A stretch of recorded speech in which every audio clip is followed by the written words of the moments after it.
Uh, Good morning and welcome to our channel, India Career Center. Um, to our viewers as well as to our listeners on the podcast. Today, the topic we are going to discuss about is the role of parents and the mentors in the process of career guidance. Uh, to discuss about this topic, we have a very eminent guest today, Mr. Ramakrishna Boddu, who needs no introduction. He is a master mentor, and of course, there are several other qualifications to his piety. I'll be sharing that in the show note below in the description. So without taking much time, I would like to set the context of our conversation today. Um, in India, the career guidance as a concept um, is something which is very, very nascent and very, very less, prevalent. Uh, Whether it is the modern urban cities or even in the towns and villages, obviously, you can't expect much. So, to start with, what is the need and what is the importance of career guidance is something which we have to try to address first. So, I would like to open this question to Mr. Ramakrishna Boddu as to why career guidance is so important. And over to you. Welcome to the topic. Yeah, thank you, Mishra ji, and welcome everybody for our series of talks. I'm glad it's been adding value to you, and you've been enjoying these sessions every now and then. And today, the topic, as mentioned already, this is more of the importance of career guidance and the role typically as a parent, as an adult, as an elderly person in the family. Let's not limit to only immediately the parent. I would little elaborate. Any grown-up elderly person has got equal say in the career, though of course the parents have a majority stake in it. And of course, we all as mentors or counselors have got a significant role to play in it. So it's a very interesting topic, though it sounds like a very common aspect of it. But let's try and discuss this into different areas, how this transpires. So typically, in that last few years of me seeing the parents, children, or the counselors, fellow counselors directly, and working with them so closely, what I understand is when it comes to career guidance or career counseling, parents think that this is needed. I mean, I'm not saying everybody, but a majority of them think that this guidance will be needed only when they reach to a certain stage, to the higher education stage. That is one misconception that's been practiced. And there's nothing wrong with it, because that was the case when these parents, that these so-called parents, were of that age. Maybe 25 years ago, 20 years ago, 30 years ago, when they were of that age, it was true, because the options were not more, the opportunities were not more. But today, in the last 10 to 15 years time frame, look at the amount of opportunities or the academic career options or the academic paths. Those have been multifolded. In fact, every day there's a new career we talk about. So we are still trying to give the same medicine which we are using 30 years ago, 25 years ago, without realizing to the context of what is needed for today. So that has to change primarily. How it has to change? I mean, you're not going to come up with, not every parent is expected to give a new medicine or invent a new medicine for that matter. They need to look out for the professional help, which makes their job easy. So the key aspect here as a parent is the willingness from the parent to let their children explore the possibilities, and as it is required, seek for professional help. That makes a lot of difference. And generally, I spend a lot of time in the corporate work life. I have certain assertive mindset thing that, yeah, I know about technology, I know about the industry, I know about the work life. So what can somebody tell me about all this? Now, this is a common mindset we come with, which is fine. We know largely about many things, but at the same time, this is how it is said: we know only what we know. There's a lot which is unknown. I repeat, we know only what we know. It's as simple as that. But that's not the end of the world, and that's not everything that we are supposed to be knowing. So let's keep that in mind. So the parents' willingness to let the children explore and empowering them at a right time in seeking guidance from the expert, career counselor, career mentor, whosoever it is. That has to be the key when it comes to the role of a parent. Now, they talk it about, different parenting styles. I mean, it has a direct, indirect relation. We're not going to go and discuss about the parenting styles, but it is very much important. Now, let me give an example. There are different types of, parents. Let me give an example. A couple of years ago, I was meeting a student who's from a 7th grade. Now, you must be wondering, the context of conversation here is career counseling or career guidance or career planning. Now, we are talking about a 7th grade student as an example. Yes. If you recall one of our conversations earlier, the early the better makes a lot of difference.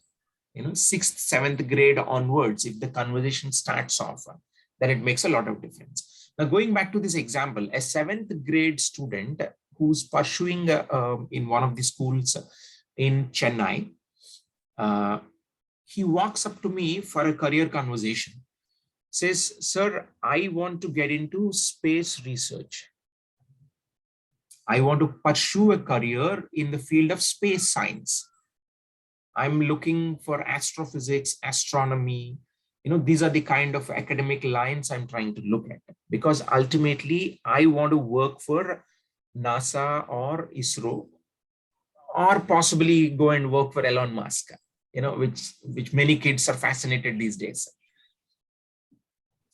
I was little, curious to find out whether is the child talking about this as just out of the blue, or does he really have any background to it. Then I did a little bit of probing, and to my surprise, this kid was able to jot down on a piece of paper what is that he has been doing ever since he came into 7th grade, and what is that he's going to do for the next 10 to 15 years time frame until he reaches his goal of getting into the space research.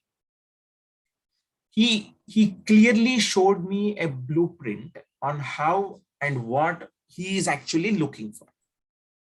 Now, the only question I was left with is, what about parent? Now, the child seems to be very excited, super clear. Now, within some time, the parent also joined us for this conversation. And the first question I had, sir, your son seems to be very curious to get into space research and all that. Are you in line with his, career preferences? The parent said, yes, I am very much in line with what he wanted to become. And he also quoted, I've seen this inclination of getting into space related field I've seen in my child at a very early age. And in one of our last, holiday trips to US, I've taken him to, the NASA facility in Florida, in US. So that is the example I'm take as a reference here for this conversation. Now let's understand that the child is super clear on what he wanted to do. I'm glad that this boy has figured it out at a 7th grade. That means almost like at a 11-year-old, right? Now look at the role of a parent. Parent has realized the inclinations or interests of the child even earlier to the 7th grade. And he has been encouraging him or giving him an opportunity to explore without any pressure. So like this parent did here, parent is giving all the possible options. Now, not everybody will have an opportunity to take them to, ISRO or NASA and then do this and all. But just as an example, maybe they could take a virtual tour, through YouTube videos or whatnot. Not everybody can afford to go and, get to these facilities to experience it. Right, but they could take some virtual tours. They could read through a lot of online content and all that. Empowering the child and willingness to let the child explore about the possibilities. Let them gauge the pros and cons. Now, well, the parent can say that astronomy, astrophysics, it is very niche. You need to be very academically exceptional to get there. That is a more practical aspect to it. If not this year, maybe next year, the child will get there. So the role of a parent, I'm trying to emphasize here, is your willingness to let the child explore the possibilities. Point number one. Point number two, you in your capacity, give that opportunity for the child. Empower the child. Now, good thing that the parent doing here is he is not dictating the terms. He's just letting the child float through, sail through on his own. Now that will be very strong. That's right. Whether it is yes or no, the child is very clear. Now, as a parent, most of the time, as an experienced individual, as an adult, we tend to get into an advisory mode in most cases, which is okay. You give your experience, you share your experience, but don't try to force on the child. I mean, it's a very thin line to walk for us, all of us, as parents, as adults.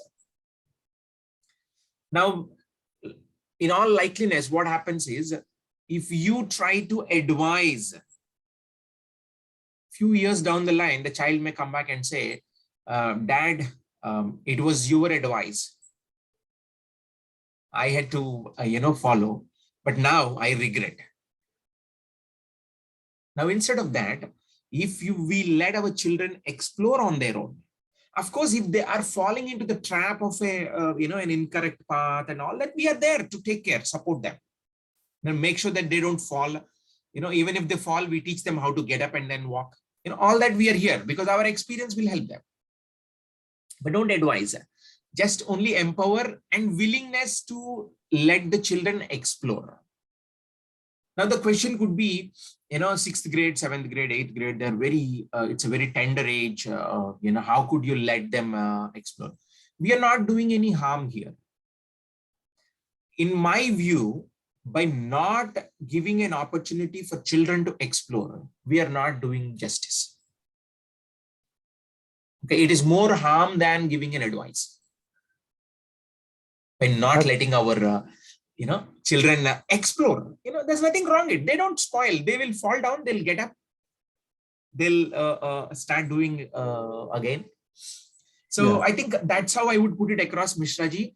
The willingness of a parent to let the child explore, number one. And number two, you empower them, give them the opportunity. You be a supporter from the back. Let the child lead that exploration. That is very crucial. I think the parent's role has to be in this context. Yeah, I think very well put up. It's quite an elaborate point, but I think very well put. In fact, just to add, you know, some of my engagement with the parents in the recent times, what they tend to think, what Mr. Ramakrishna also mentioned, ki, I know about what my child wants. And in fact, one of the conversations, there was this 18-year-old boy and his father just few days back. And prior to that, of course, there were the engagement from our backup team was with the parent only, with the father only. But I insisted that when I want to interact with him as a mentor, I would like to interact along with the child. And to the surprise of the father, later on, by end of our conversation, the father said he was quite taken aback that his child was not able to put forward his thought very clearly. And this boy was actually is studying right now in the 12th grade. So probably at home, we tend to see our children in a certain light, and we think that, okay, the child is going to be like this. And we don't realize that in the external world, the behavior of somebody can be totally different. Whereas at the comfort of the home, they are behaving in a certain way. And which is why I Yes. think the role of a mentor which comes in. I think, I mean, just to bring a ancient,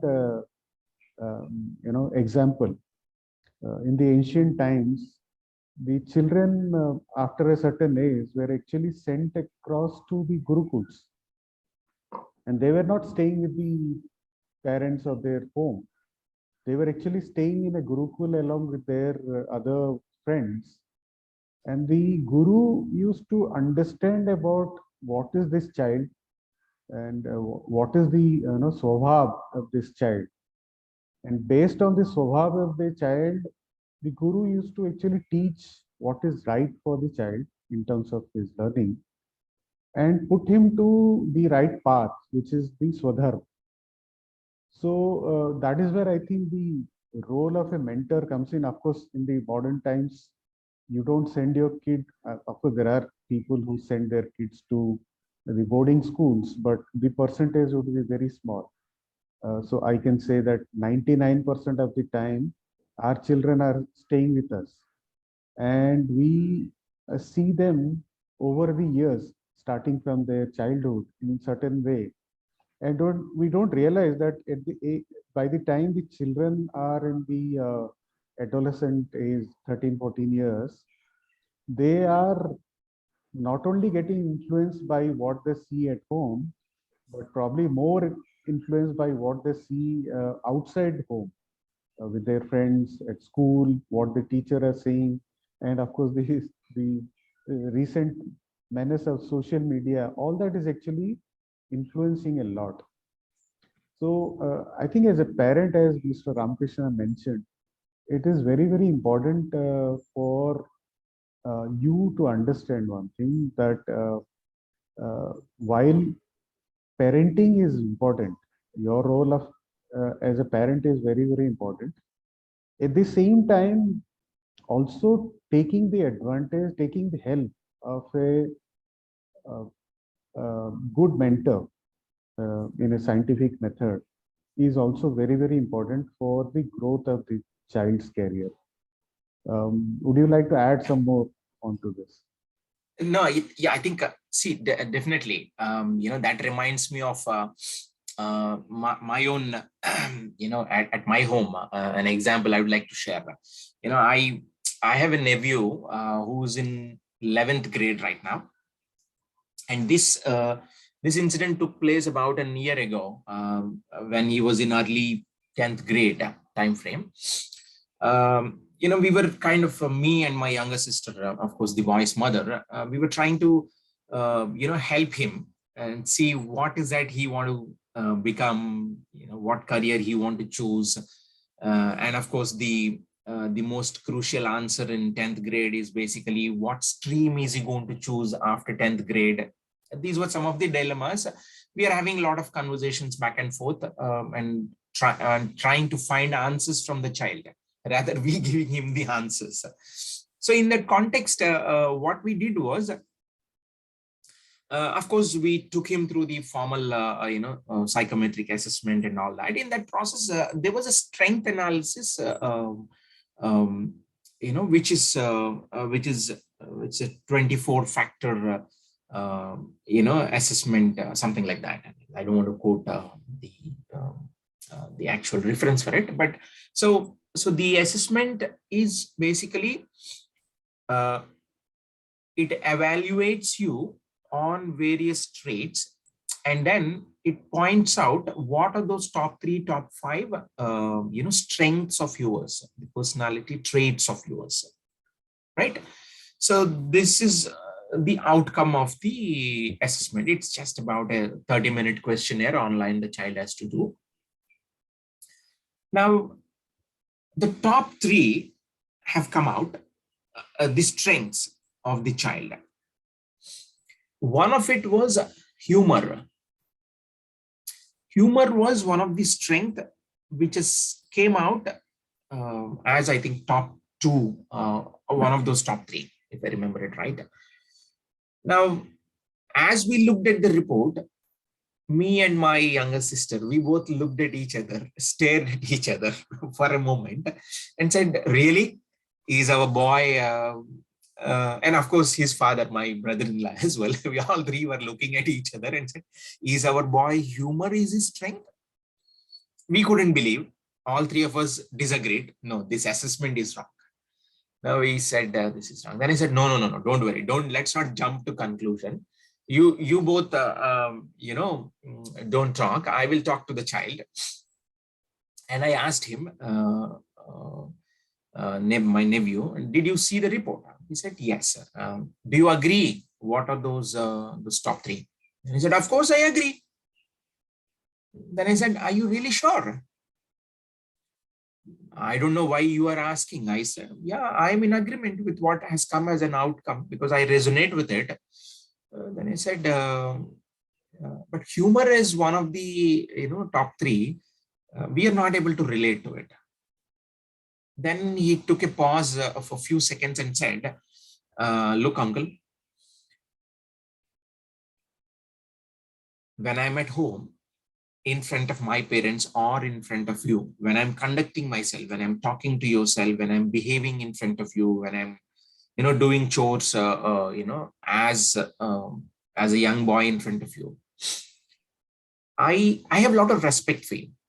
That does not mean that you are very autocratic kind of parent, and all. No, but I have a lot of comfort with all of you.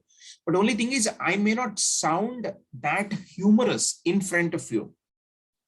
But you should go and check with my, I have 5 friends. We all know there's a group of, gang, 5 people, 5 kids, they all get well together. You go and ask them and see what they have to say. We still couldn't believe. The next day, the boy's mother, went ahead and then informally trying to infiltrate into their group and then see what these guys do actually. Without them knowing, and then it was a fact that out of those 5, our boy, my nephew, he is the most humorous guy in that group, which we never experienced at home. That we caught up with a big shock. So the point here, like Mishra ji mentioned already, sometimes we are blindfolded. For good reason.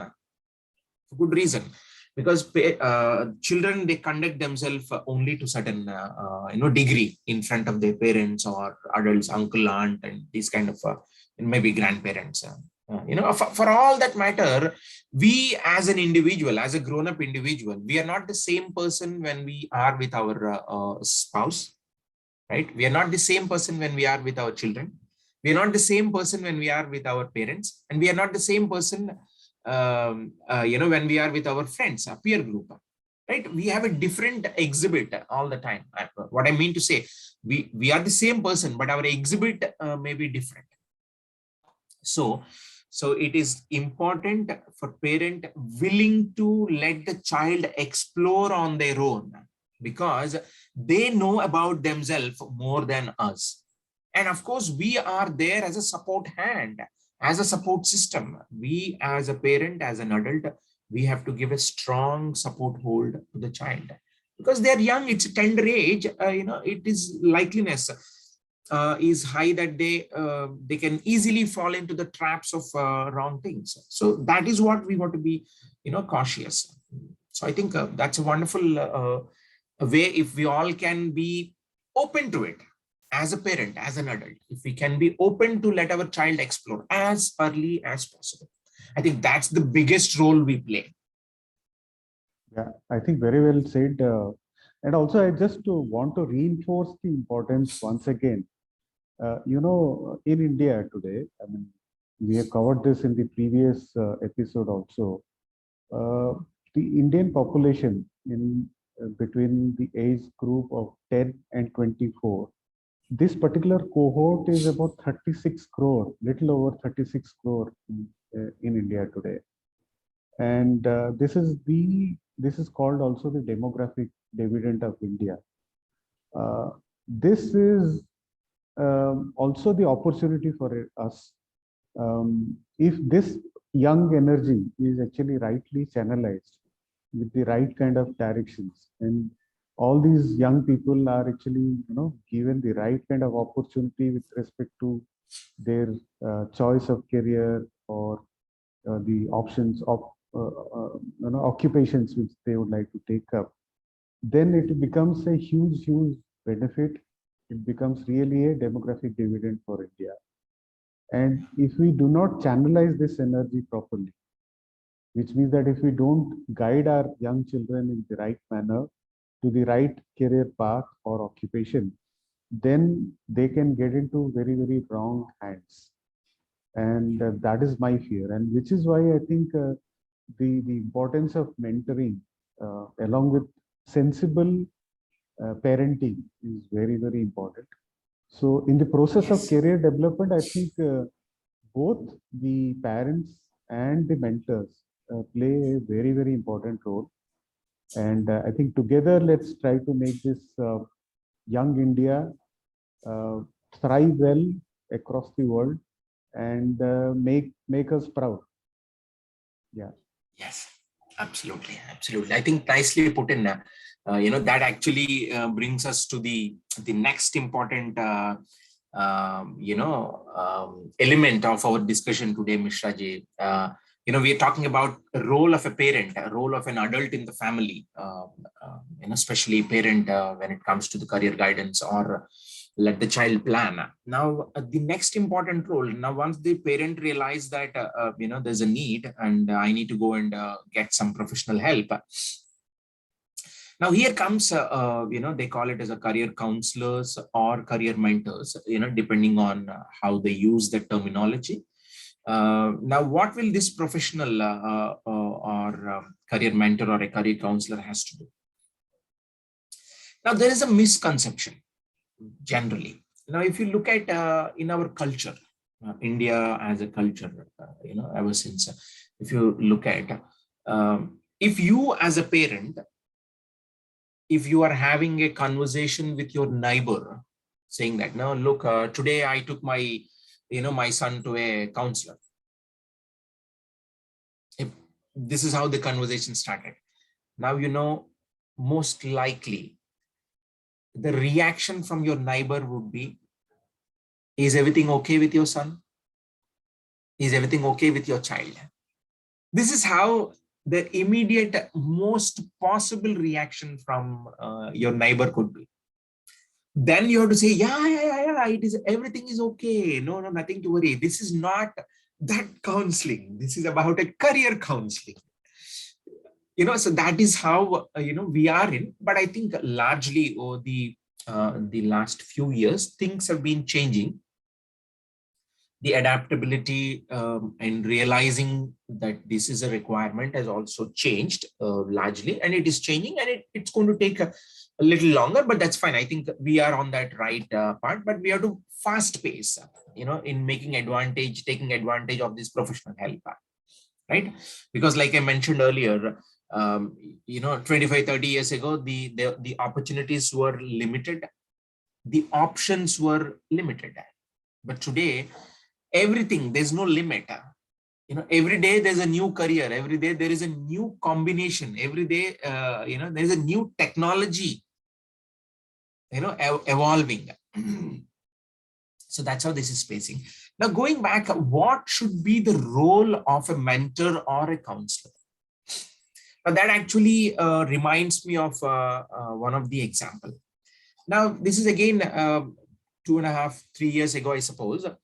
I was meeting a student in a school. This is in one of the schools in Dehradun, I suppose. And these were the 10th and 12th grade students. I was given an opportunity to talk to them, and each conversation. Of course, this was a boarding school. This is a boarding school over there, and they didn't have an opportunity to get the parents, because since it is a boarding school, so there were slots of 30 minutes for each student.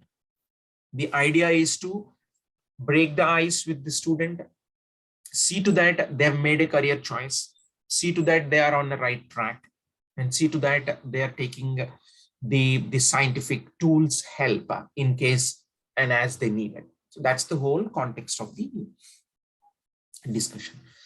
Now, there were about some 10 to 12 students in that whole day, put across.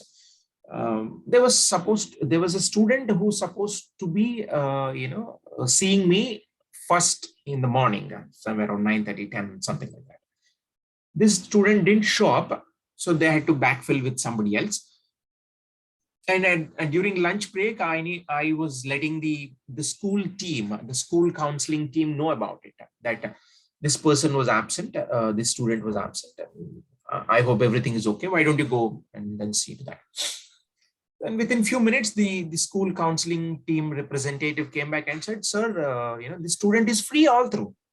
He didn't have any, engagement since morning.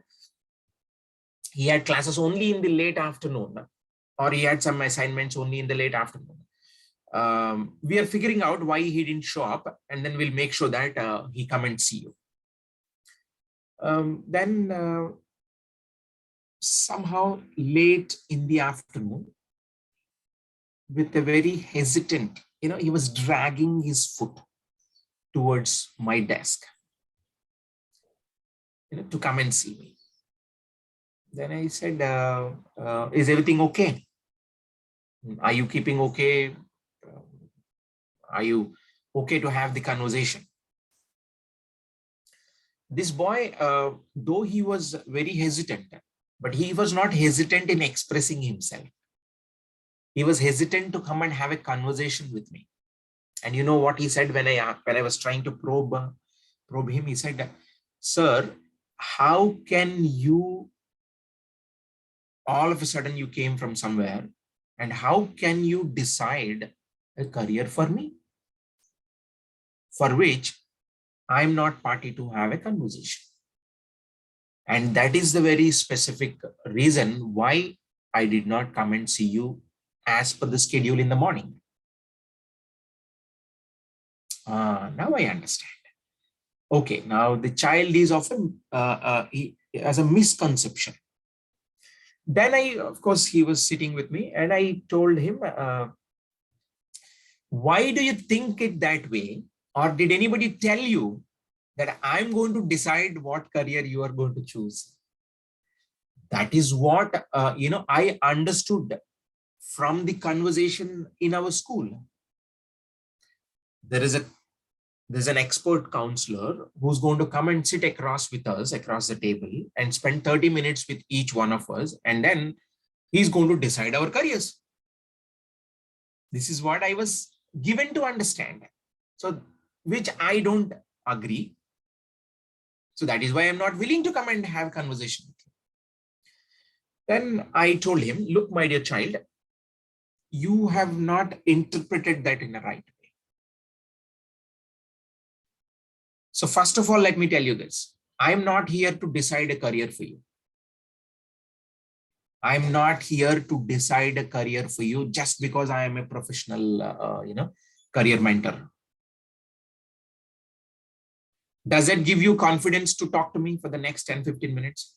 As long as you don't decide things for me, then I'm willing to, talk to you. Okay, that's a deal then. Now I have this child, with me. Now he's going to listen to me. I told him, look, as a counselor, I'm here to empower you to make a choice. Decision, it will be you and your parents will together make a decision. I'm here only to empower you. I'm here only to facilitate that a right choice is being made, which is appropriate for you, which is suitable for you, so that you don't have to regret. I'm going to give you the tips and techniques, the tools for you to make that right choice.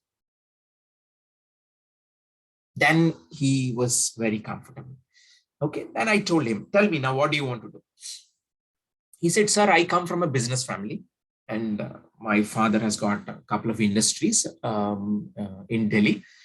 And my family's wish, not just my father, my entire family's wish is to, they want me to do some business management, business administration kind of, courses, and then come and take over the family business. That's what their wish. And I think more or less everybody around me also thinks about me the same way. But I don't want to do that. I want to do business for sure, but I don't want to take over my family business. I want to create something on my own. I want to start something on my own. Can I do that? Of course you can do it. What is stopping you to do that? Then I asked him, are you nurturing any idea? Do you have an idea? Are you thinking about a problem and a solution to it? Or you're simply looking at a business, a plan? Sir, these are my thoughts. I have not evolved it from this point, because I was all stuck that, I had to make a choice of business management, business administration, and then take over the family business. This is what is pushing me more. Then I said, that's perfectly fine. Your family business, you can always go and take over. While you are foreseeing your family business, you can start your new venture, your brainchild. That is also possible, right? So we went on having that conversation. And of course, eventually he also agreed that for me to get the technicalities in the business world, I would eventually choose a business management or a business administration as an undergraduate, postgraduate program. But my goal is to start something on my own. I want to start something from zero on my own. That's the whole idea. Okay, but have you had this conversation with your parents? Now, I was a little skeptical, sir, to have this conversation with my father. I think sooner the better you should have this conversation.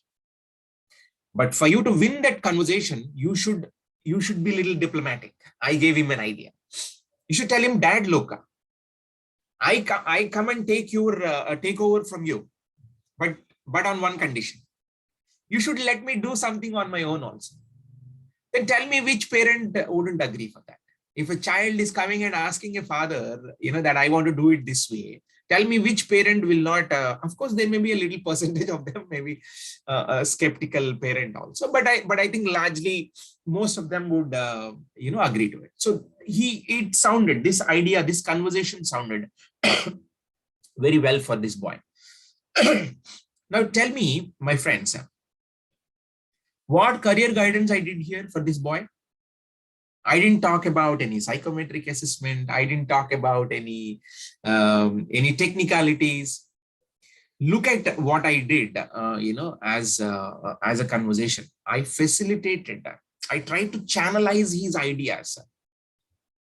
Maybe this may work or may not work. That's a secondary. But look at the confidence that the child had at the end of this conversation, which he was skeptical in the beginning to come and see me itself. Now, believe me, my image actually doubled up for the next day sessions. After this this conversation, this boy went out and said he made sure that nobody is left behind. He pushed all his friends who were little skeptical for various reasons, saying that, "Yaar, ye aisa nahi hai. This is not that somebody is going to come and decide on us. Go talk to this guy. You will figure out something on your own." So that's a point. So the role of a mentor or a counselor, my friends, here what I'm trying to tell you, drive to a point is you facilitate, you empower, you enable the child and the parent together. I think you're done with it. See, which college to study, which entrance exam to write, all that. Today, in the age of information, this is all freely available on internet. But that worthy conversation, which will uplift the child's confidence or that hope, I think that's a very crucial role. Of course, this is not the only role. In this example, this is what it is. But depending on what else conversations we have with our children, students, parents, and all, we'll have to channelize in that way. I think that's how I would summarize Mishra ji as an experience based reference when it comes to the role of a counselor or a mentor. Yeah. I think very, very fantastic example, and I think this conversation can go on for many, many hours with all your experiences which you're trying to share with our viewers as well as our listeners. I really hope our viewers today and the listeners today, the students, parents, as well as the mentors or would-be mentors, everybody would actually benefit from the examples Mr. Ramakrishna shared and some of my thoughts which I shared initially. We look forward to again welcoming you to our discussion at a later date. Thank you once again for being with us. And thank you, Mr. Ramakrishna, for sharing all your valuable examples. Thank you very much. Thank you, Mishra ji. And thank you for watching and listening to us, viewers. We'll see you sometime soon. Thank you.